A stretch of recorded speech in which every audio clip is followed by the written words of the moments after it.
ভালোবাসা মানুষকে সাহসী করে তোলে, তবুও কখনো কখনো সে সাহসী হয়ে ওঠে কাল।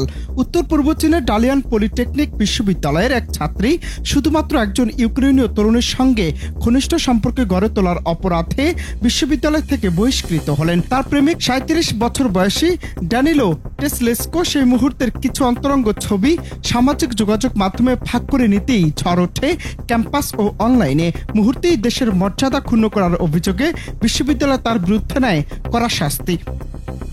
বিশ্ববিদ্যালয়ের বিবৃতি ছিল আরো নির্মম। ছাত্রীর নাম, পারিবারিক পরিচয় সহ ব্যক্তিগত সব তথ্য ফাঁস করে দেয় প্রশাসন নিজেই। এজন্য প্রেম নয়, তিনি করেছেন রাষ্ট্রদ্রোহ।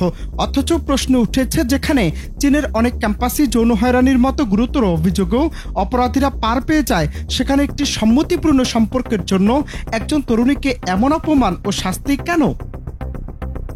তবে বিশ্লেষকরা বলছেন, এটি শুধুমাত্র একটি বহিষ্কারের ঘটনা নয়, বরং গোপনীয়তা, লিঙ্গ সমতা এবং ব্যক্তি স্বাধীনতার উপর এক ভয়ানক আঘাত। আইন বিশেষজ্ঞদের মতে বিশ্ববিদ্যালয়ের এমন সিদ্ধান্ত আইনের চোখেও প্রশ্নবিদ্ধ।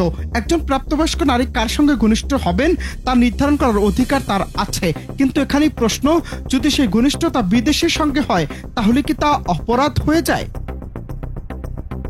ভালোবাসা সীমানা মানে না, মানুষ তার জন্য ঘর ছাড়ে, ধর্ম ছাড়ে, এমনকি জীবন পর্যন্ত দেয়।